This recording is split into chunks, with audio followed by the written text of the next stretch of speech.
इससे अच्छा कोई सराहनीय कार्य हो ही नहीं सकता।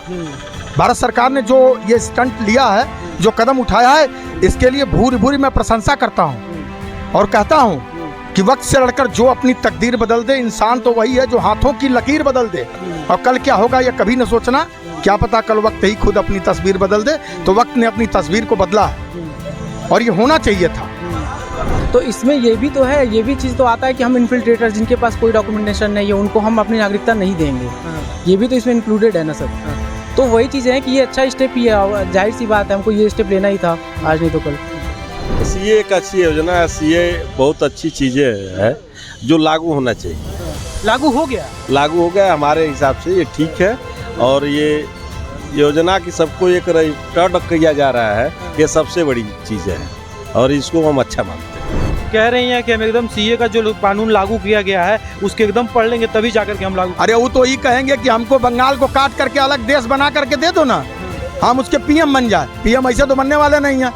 नीतीश जी को आपने देख ही लिया, राहुल बाबा को आप देख ही रहे हैं, अब ममता दीदी बची हैं तो सीएम बन चुकी हैं, सीएम के बाद अब पीएम बनना चाहती हैं। तो इस भारत देश में तो पीएम बन नहीं पाएंगी। क्या नाम पड़ेगा? आदर्श सिंह पड़ेगा। भैया कैसे देखते हैं आप, साथ में लग रहा है आप लोग हैं, कैसे देखते हैं कि जो सीए लागू हुआ है उसको कैसे देखते हैं आप? तो इसको एक अच्छा स्टेप देखते हैं और उनका जो भी इन्फिल्ट्रेटर्स है उनके अगेंस्ट एक्शन लिया गया है, जो कि सही भी है क्योंकि हमारे देश की ऑलरेडी पॉपुलेशन बहुत ज़्यादा है। इसमें हम अफोर्ड नहीं कर सकते हैं कि किसी अदर कंट्री के कोई भी हम नहीं आप नहीं समझ रहे। जो सीए जो है इसमें नागरिकता संशोधन जो अधिनियम चला जी मैं समझ रहा हूँ। तो इसमें ये भी तो है, ये भी चीज़ तो आता है कि हम इन्फिल्ट्रेटर जिनके पास कोई डॉक्यूमेंटेशन नहीं है उनको हम अपनी नागरिकता नहीं देंगे। ये भी तो इसमें इंक्लूडेड है ना सर। तो वही चीज़ है कि ये अच्छा स्टेप ही है, जाहिर सी बात है हमको ये स्टेप लेना ही था, आज नहीं तो कल। तो सही चीज़ है ये। अच्छा ठीक है भैया। भैया क्या नाम पड़ेगा? क्या नाम पड़ेगा? अरे प्रताप त्रिपाठी बताओ भैया कैसे देखते हैं आप जो सीए लागू किया गया है, जो हिंदू वर्ग के लोग थे, जो जैन सिख थे, अदर कंट्री में अफगानिस्तान, पाकिस्तान और बांग्लादेश में उन लोगों के साथ जो उत्पीड़न हुई थी, वो लोग भाग करके जो इंडिया में आए थे, उन्हें अब गवर्नमेंट सीए का नागरिकता देने के लिए प्रावधान निकाल चुकी है। इसे कैसे देखते हैं? सीए एक अच्छी योजना है, सीए बहुत अच्छी चीज़ें है जो लागू होना चाहिए। लागू हो गया? लागू हो गया हमारे हिसाब से, ये ठीक है। और ये योजना की सबको एक रजिस्टर्ड किया जा रहा है, ये सबसे बड़ी चीज़ है और इसको हम अच्छा मानते हैं। जो मुस्लिम और जो गैर मुस्लिम हैं, जो हिंदू हैं, जैन हैं, सिख हैं, वो लोग आए हुए हैं, उनको अब नागरिकता दी जा रही है। मोदी जी के अमित शाह जी बोल रहे थे चुनाव से पहले लेकर के हमें वो लेकर के आगे, जो कहते हैं वो करते हैं। वो नहीं, जो कहते हो तो करते ही हैं। सीए एक रजिस्टर्ड अगर पूरे मानक हिसाब से करता है तो ये सबसे अच्छी बात है और मानक हिसाब से कहीं कोई गलत नहीं है। ये हमारे हिसाब से ठीक है और सही। अच्छा ठीक है भैया। क्या नाम पड़ेगा भैया आपका? एक मिनट थोड़ा भैया हटेंगे। क्या नाम पड़ेगा भैया? कौशिक दीक्षित। भैया कैसे देखते हैं अभी सीए जो लागू हो चुका है, इसको कैसे देखते हैं? अमित शाह जी ने अपना लागू कर दिया है, कहा जा रहा है कि इस बार जो भी नागरिक हैं, जो शरणार्थी हैं, अब उनको शरणार्थी कहने के लिए मौका नहीं मिलेगा। अब जो हिंदू भाई हैं उन लोगों को अब नागरिकता दी जाएगी भारत की। इस सरकार का बहुत सही कदम है। सरकार का बहुत सही कदम है, इसकी बहुत ज़रूरत थी। अपनी ज़रूरत हो गई, पूरी हो गई। वो तो ज़रूरत थी, मैंने बोल रहा है, ठीक है, ज़रूरत थी और ये लागू होना बहुत ज़रूरी था। अच्छा ठीक है। क्या नाम पड़ेगा अंकल जी? मेरा नाम अनुपम दुबे, हीरा गुरु, मैं बनारस से हूँ। अच्छा। अभी यहाँ कार्यक्रम करने आया हूँ आज।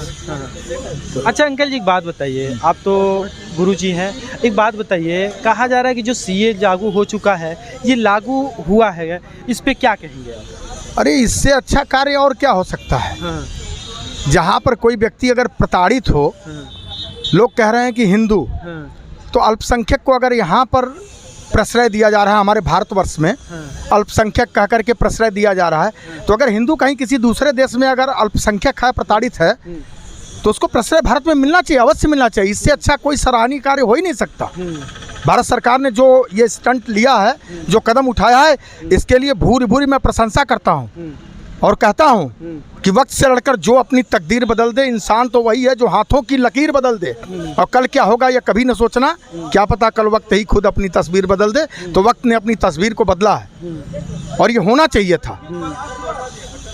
और ये इस सरकार को छोड़ करके मैं किसी पार्टी का विशेष का नहीं हूँ, लेकिन मैं दिल से कहता हूँ कि इस सरकार जिसमें हिम्मत और इच्छा शक्ति होगी वही इस तरह का कार्य कर सकता है। वरना किसी के अंदर ताकत नहीं है, कुवत नहीं है। जो तुष्टीकरण की राजनीति करने वाले हैं ऐसा कदम कदापि उठा ही नहीं सकते, उनके अंदर आत्मबल ही नहीं है। तो मैं माननीय नरेंद्र मोदी जी को, अमित शाह जी को और पूरे भाजपा प्रकोष्ठ को, सबको मैं हृदय से धन्यवाद देता हूँ CAA के लिए, इस तरह के कदम उठाने के लिए।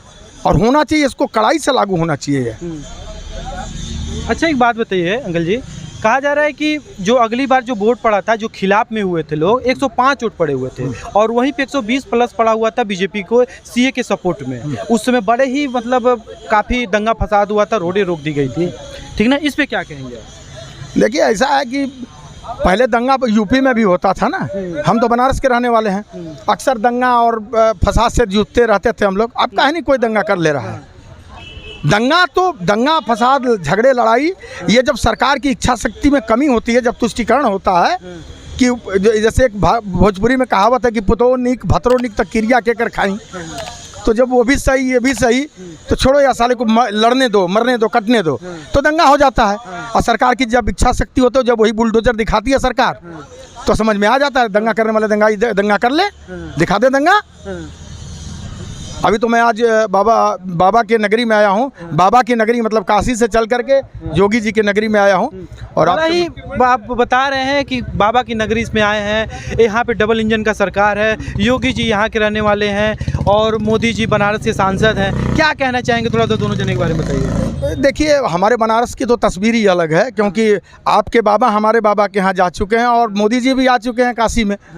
तो दोनों मिलकर के डबल इंजन की कहाँ है? डबल इंजन दोनों तरफ लगा हुआ है ट्रेन के, 4th इंजन कहिए उसको। और वो भी छोटे मोटे हार्स पावर का इंजन नहीं है, इंजन तो छोटका भी होता है और बड़का भी होता है। ये दोनों इंजन जो डबल इंजन है ना, ये सब बड़े बड़े हार्स पावर के लगे हुए हैं। तो इसके सामने कोई छोटे मोटे इंजन वाली सरकार काम नहीं कर सकती। और देख ही रहे हैं आप, प्रत्यक्षम किम प्रमाणम, प्रत्यक्ष को प्रमाण की जरूरत नहीं है। सारा विपक्ष धराशायी होता जा रहा है। क्यों? केवल वही तुष्टीकरण की नीति कि तुष्टीकरण कर ले। पहले था ना, पहले था कि एक ही कौम जिसको वोट देगी वही सरकार बनाती थी, लोग कहते थे। सारा भ्रम टूट गया, टूट गया कि नहीं टूट गया? ठीक है, हम जो कर रहे हैं वही करेंगे। कहा सरकार ने और किया, फिर भी सरकार बनी कि नहीं बनी? तो आज लोगों के दिमाग में ये होना चाहिए कि अच्छे कार्य की प्रशंसा होनी चाहिए। किसी जाति विशेष, किसी धर्म विशेष से मतलब नहीं है। राष्ट्र हित में जो कार्य होता है वो थोड़ा समय लगता है, लेकिन समय जब आता है तो फिर वो अपने आप दिखाई देता है, जो कि अब दिखाई दे रहा है। इस सरकार ने यही किया है। थोड़ा डर हो रहा है, हिम्मत चाहिए। जो सरकार ने दिखाया, CA को लागू करना, धारा 370 हटाना, कोई ऐसा वैसा खेल समझ रहे हैं क्या? धारा 370 जिसके अंदर आत्मबल नहीं होता, सोच करके सरकारें भाग जाती थी, क्योंकि एक वर्ग जो है हमसे नाराज हो जाएगा, हम सरकार से बाहर हो जाएंगे। आज उनको खुश करके भी सरकार से बाहर है। जो CA लागू किया गया है, अमित शाह जी ने उन सभी देशवासियों को, जो अलग देशवासी हैं, जो अफगानिस्तान, पाकिस्तान, बांग्लादेश हैं, उन लोगों को मुंहतोड़ जवाब दिया है कि अगर तुम उन लोगों के साथ उत्पीड़न करोगे तो हमारे वहाँ उनके लिए जगह, हम उनसे नागरिकता देंगे। एकदम सही। नागरिकता ही नहीं, बल्कि अब मैं तो ये भी कहना चाहूँगा कि अगर ऐसा उत्पात हो तो यहाँ पलटी मार दिया जाए। ले लो ना, अपने अल्पसंख्यक को तुम ले लो, हमको दे दो, हमारे हो जाए बराबर खेला। अगर ऐसा चाहते हो, अरे हम तो जो भी हैं सबको सर आंखों पे बैठा के रखते हैं। यहाँ रह करके वो दंगा फसाद भी कर लेते हैं, वो कुछ भी कर लेते हैं। हमारे वहाँ तो दबे कुचले हैं, पड़े हुए हैं बेचारे। वास्तव में जो कहा जाए कि अल्पसंख्यक, ये अल्पसंख्यक है क्या? भारत में अल्पसंख्यक है मुसलमान? नहीं। आप बताइए ना। लेकिन अल्पसंख्यक तो कहा जाता है। तो यही तो विडम्बना है। ये इसका भी दर्जा छीनेगा जल्दी, आप निश्चिंत रहिए। इसका दर्जा भी सरकार को छीनना चाहिए और छीनेगी। मैं इसलिए नहीं कर रहा हूँ कि मैं किसी पार्टी से, मैं किसी पार्टी का ये नहीं हूँ। मैं हर समय, मैंने भाजपा का भी विरोध किया था, लेकिन अच्छे कार्यों की सराहना होनी चाहिए। विपक्ष का मतलब भी यही होता है कि अच्छे को अच्छा और बुरे को बुरा कहे, तभी होता है। और जो आपने कहा कि जो है वहाँ के लोगों को मुंह तोड़ जवाब देना चाहिए और देना पड़ेगा, और ये सरकार ही दे सकती है, अदरवाइज कोई नहीं दे सकता। तो कहीं ऐसा नहीं है ना कि इनडायरेक्टली इन लोगों को हड़का रहे हैं मोदी जी, योगी जी की और अमित शाह जी की, मतलब अब इस बार तुम लोग कुछ भी करोगे, हमारे जो भी हिंदू भाई और जैन सिख हैं उन लोगों के साथ उत्पीड़न करोगे तो बहुत। तो ये कौन सा बुरा है महाराज? ये कौन सा बुरा है कि हड़काना चाहिए? वो देश में रह करके हड़का रहे हैं। ओवैसी जैसे लोग जो है तमाम तरह की उलझिलोल बातें बोल रहे हैं। कोई हिंदू नेता है क्या जो पाकिस्तान में ऐसा बोल सकता है? ये अल्पसंख्यक हैं। और वहाँ जो कितने परसेंट थे, 18% थे, वो घट करके 3% आ गए, 4% आ गए। तो अल्पसंख्यक तो वो हैं, ये अल्पसंख्यक है क्या? इनसे तो दर्जा ही छीन लेना चाहिए। अभी तो आ रहा है ना, वो समान नागरिकता आ गया है, बस जनसंख्या नियंत्रण आ जाए तब तो थोड़ा मज़ा आएगा, आनंद आएगा। और ये होना चाहिए, इस तरह का कानून ला सकती है जिसके अंदर इच्छा शक्ति होगी वही ला सकता है, और वो ला सकती है सिर्फ नरेंद्र मोदी की सरकार।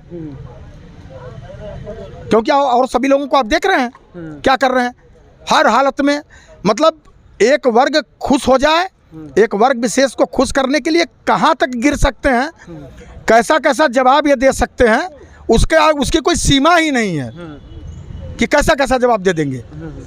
मतलब राम मंदिर, भगवान श्री राम के यहाँ जाने से भी वो डरते हैं कि हम चले जाएंगे तो कहीं वो वर्ग ये नाराज न हो जाए हमसे। ऐसा है कि नहीं है? ये है, यही वास्तविकता है। तो अब ऐसा नहीं चलेगा, देश बदल रहा है वास्तव अभी में। एक हमारे मुस्लिम भाई थे यहीं पे थे, वो बोल रहे थे कि जो सीए लाया गया वो बड़ा ही अच्छा काम हुआ है। जो हमारे हिंदू भाई लोग थे वहाँ पे थे, जो शरणार्थी बन के यहाँ पे रह रहे थे, बड़ा ही सराहनीय काम हुई है। और ये जो पार्टियाँ जो करती हैं वो सिर्फ बरगलाने की और ये मतलब झगड़ा लगाने की काम करती हैं। अभी मैंने उनसे पूछा, जब शाहीन बाग में जब अगली बार जो प्रोटेक्शन हुआ था उस समय काफ़ी विवाद हुए थे, दंगे फसाद हुए थे, गाड़ी रोक दी गई थी, चक्के जाम कर दिए गए थे, कितने कत्लेआम किए गए थे, इस तरह का कुछ था। मतलब अभी तो इसको मतलब बरगलाने वाला काम जो नहीं समझ में आ रहा है। हम करें, देखिए मुसलमान अगर राजनीति से दूर है, अगर एक सही मुसलमान है, अच्छा है, जो है सब है, मैक्सिमम है, एक राजनीतिकरण करके उनको सिर्फ गड़बड़ किया जाता है। अदरवाइज उनका क्या नुकसान है भाई? सीए के लागू होने में क्या नुकसान है उनका? उनसे तो नागरिकता छीनी नहीं जा रही है।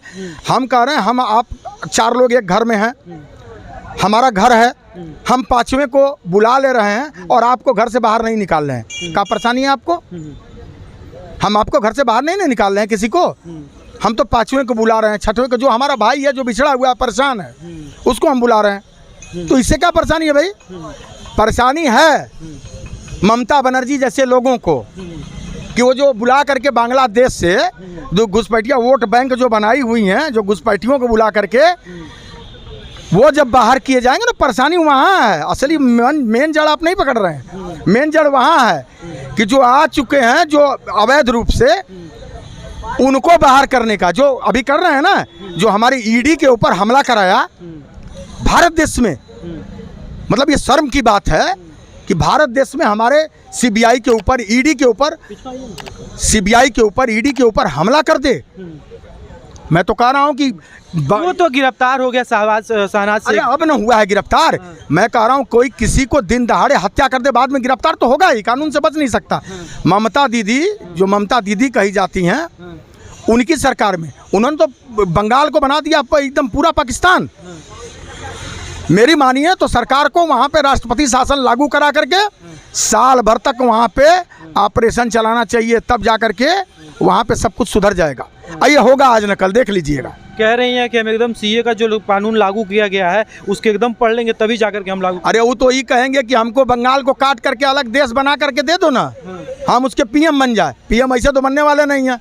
नीतीश जी को आपने देख ही लिया, राहुल बाबा को आप देख ही रहे हैं, अब ममता दीदी बची हैं तो सीएम बन चुकी हैं, सीएम के बाद अब पीएम बनना चाहती हैं। तो इस भारत देश में तो पीएम बन नहीं पाएंगी, तो उनको अलग देश चाहिए होगा, तो जुटा रही हैं बांग्लादेश से, इधर उधर से सब जुटा करके, और उसी को लेकर के कहेंगे कि अलग देश बना दो मेरा, मैं उसका पीएम, मैं उसकी पीएम बन जाऊंगी। तो ये सब नहीं चलेगा। उनको मैं बोल रहा हूँ बंगाली में इना चोलबे, इसका क्या मतलब होता है? ये नहीं चलेगा। अगर ममता दीदी अगर हमारी बात को सुन भी पाएंगी तो मैं कह रहा हूँ कि इना चोलबे, ये भारत है और भारत में भारत का बन करके रहना पड़ेगा आपको। और ये नरेंद्र मोदी की सरकार है, अमित शाह की सरकार नहीं, भाजपा की सरकार है, पूरी जनता की सरकार है। आप इसमें किसी धर्म विशेष को लेकर के राजनीति बहुत दिन तक नहीं चमका सकती हैं। ईंट पत्थर चलवा करके, जिस तरह से ईंट पत्थर तो बहुत चला था ना कश्मीर में, कहाँ गए पत्थरबाज, कहाँ गए पत्थरबाज? तो वो तो जब सुधर गया, 370 हट गया, तो ये तो मुट्ठी में आई, तो 10 दिन में सुधर जाएंगे। पत्थरबाजी करने से एकदम पूरी इनकी रूह कांप जाएगी। बस मौका और दस्तूर है, मौके को देखिए। सीए के सपोर्ट में है आप? एकदम है, खुले तौर से हमारा सीए जैसे कानून 10 ठो अगर बने तो उसको मैं उसके लिए पूरा जीवन दे सकता हूँ। आना चाहिए। सरकार की भूरी भूरी प्रशंसा करता हूँ। और मैं काशी से आया हूँ, आज पहली बार मैं गोरखपुर में आया हूँ। अच्छा, एक बात बताइए, गोरखपुर के जब आप आए हुए हैं यहाँ पे तो घूमे होंगे गोरखपुर नगरी? बाबा जी के अभी तक घूमे नहीं है। कुछ बदलाव दिखा कि नहीं? कैसा लगा आप शहर गोरखपुर? नहीं, बदलाव पहले क्या था मैं नहीं जानता, लेकिन अभी अच्छा दिख रहा है।